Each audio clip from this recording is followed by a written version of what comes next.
Hello and welcome to the COPE15, sixth and last video conference of our MOOC organized by the FH Joanneum in Graz.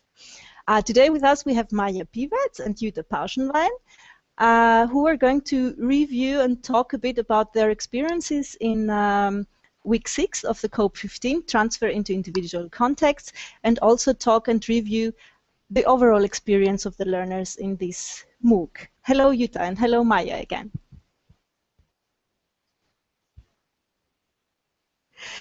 I will start with a question to Jutta Pauschenwein. Jutta, you have been not only a facilitator in week 1 and week 6 of this COPE15, but you also were the main moderator of the learners' activity. So how did you experience moderating the MOOC? How did you experience facilitating your week, and specifically the week 6, transfer into individual context? What were expectations? Were they met? How was your experience? Yeah, Natasha, first I want to speak about the whole MOOC. And for me it was a wonderful experience, and the learners were more active than I experienced them to be. I expected them to be. And I'm happy we had 458 learners who wanted to learn in COPE15, and 67% were at least once active, which is really a high number.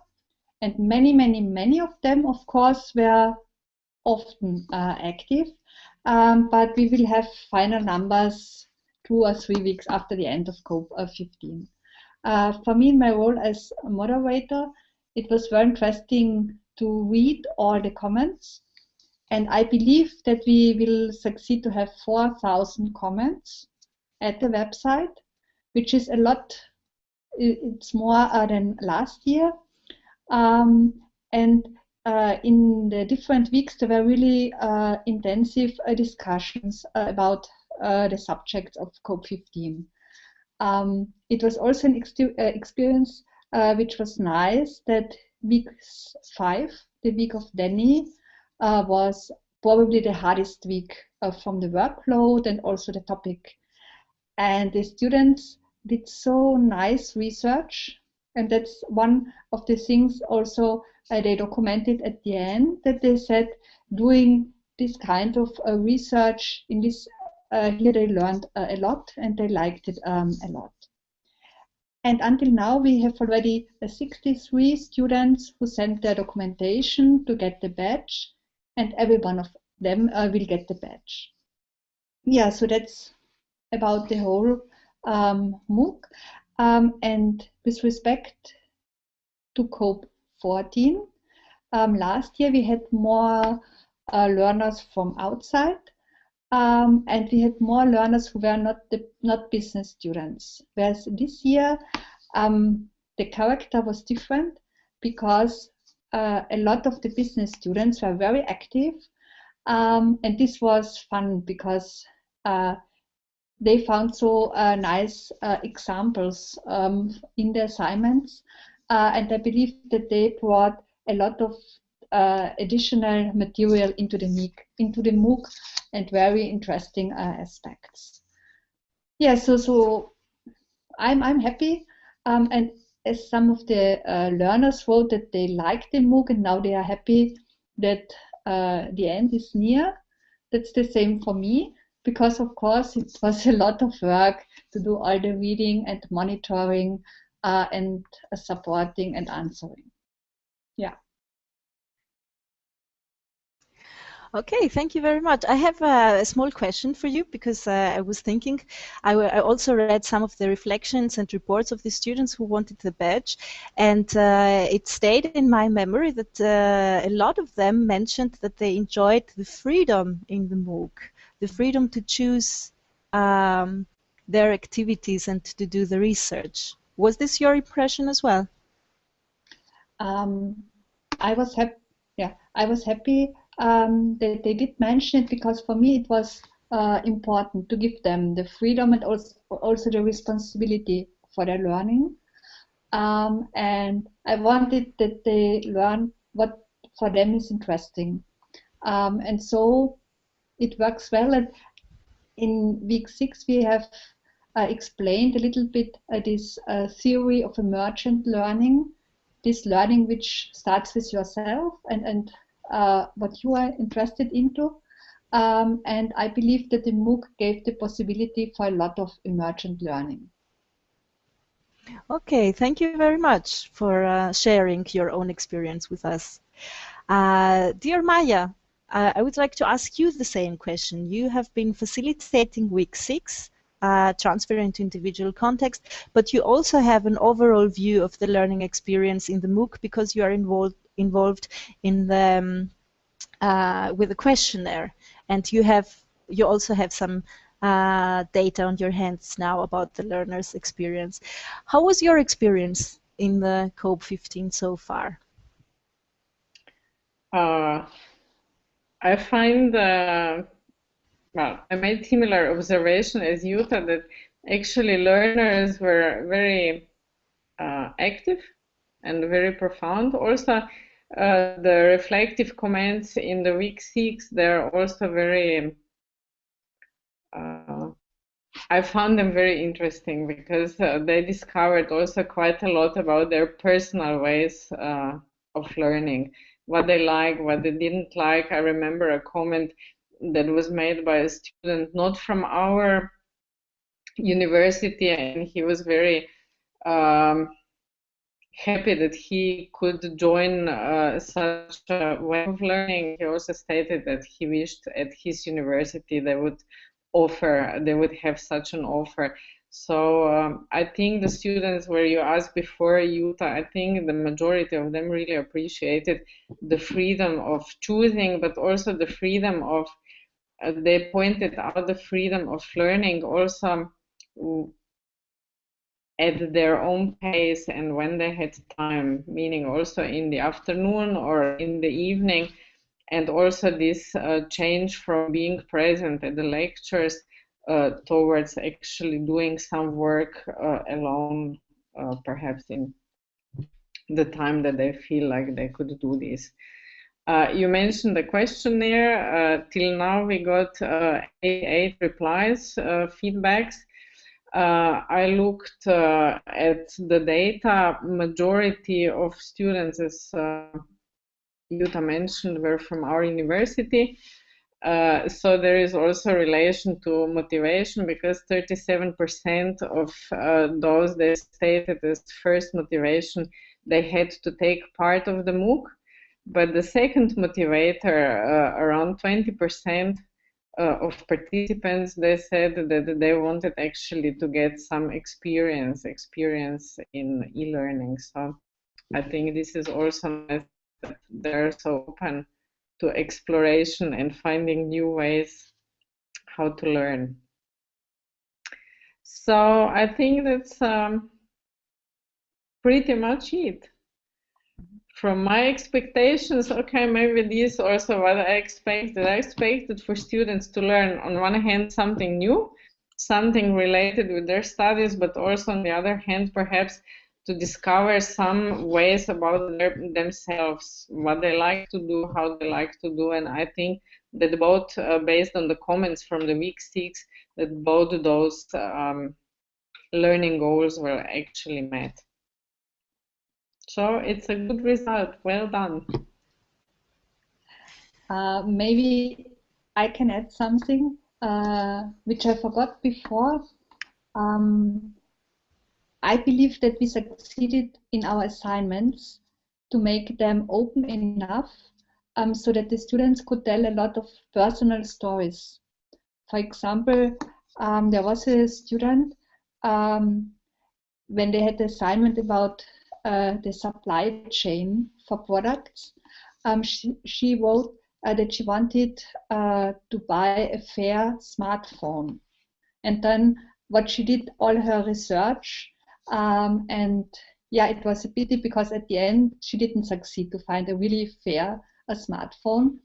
But with these stories of the students and of the learners, I believe that the topics were very vivid in this MOOC and very interesting, at least for me.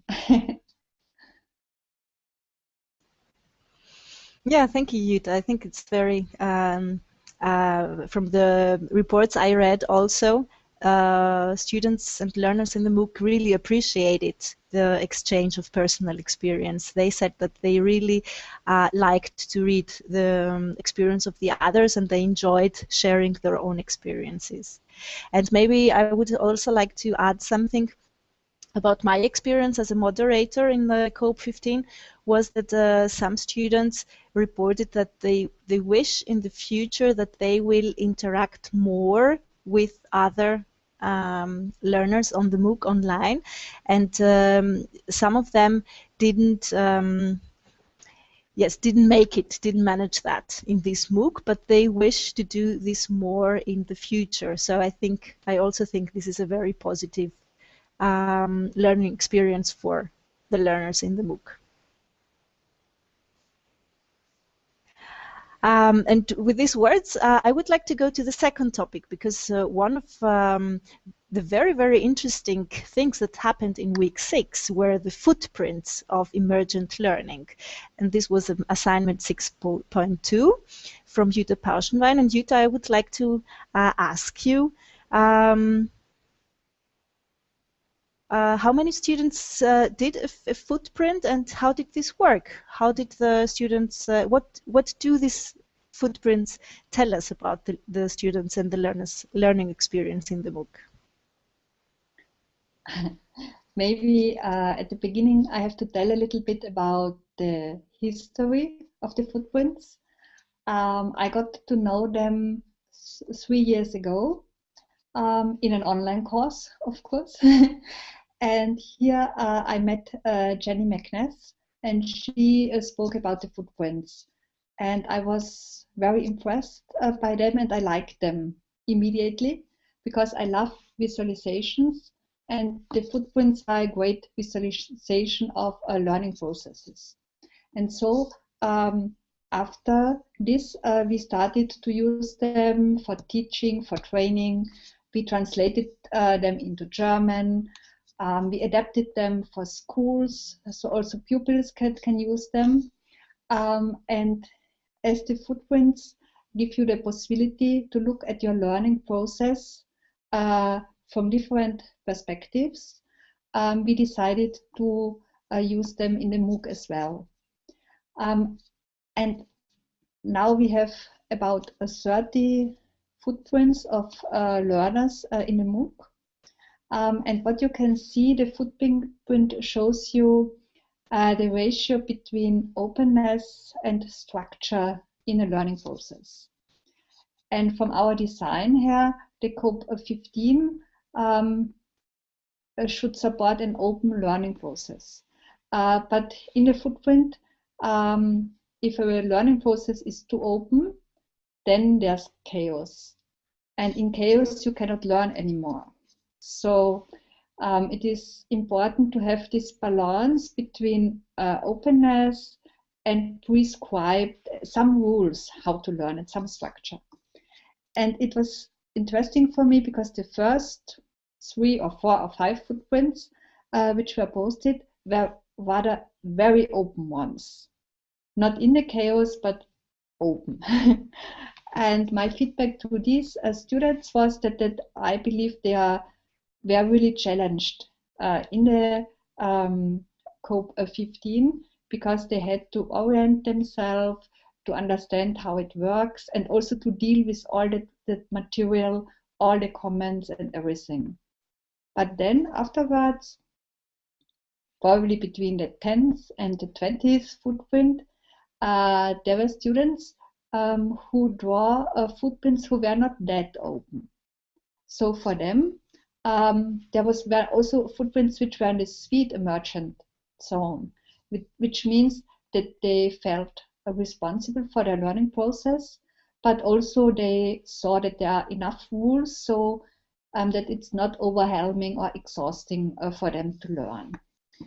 And that for me is the best thing about the footprints, that we as teachers see that there is such a diversity of learners, and that how you learn, that it depends from your story of being and learning before, and that we teachers, we never can develop a design which is perfect for everyone.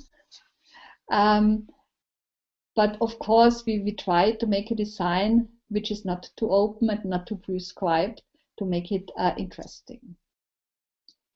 And for the students or learners who are listening now to our Hangout, until now I didn't succeed to comment or give feedback to all the footprints, but I will do it, of course, because as every footprint is a individual work, I have to comment on every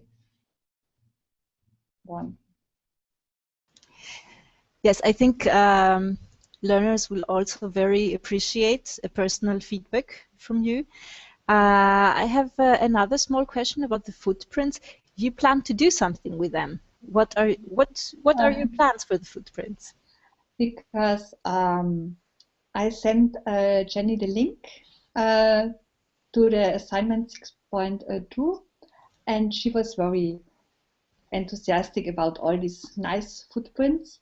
And as we want to write a paper for the Networked Learning Conference in Lancaster next year, and we wanted to write this paper about footprints, our idea was to use the footprints of the COPE15 learners for this conference.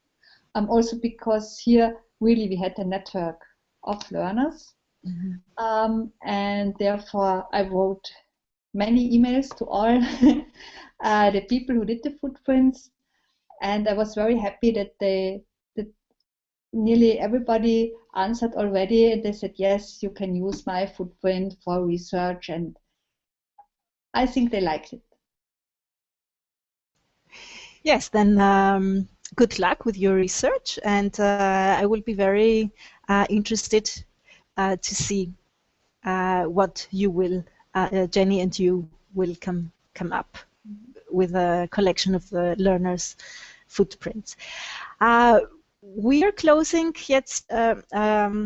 We're nearly at the end of this video conference and nearly at the end of the COPE15. Week 6 lasts until tomorrow, and the learners who wish to have the badge, they still have some time until the beginning of June to give us their reports and reflections.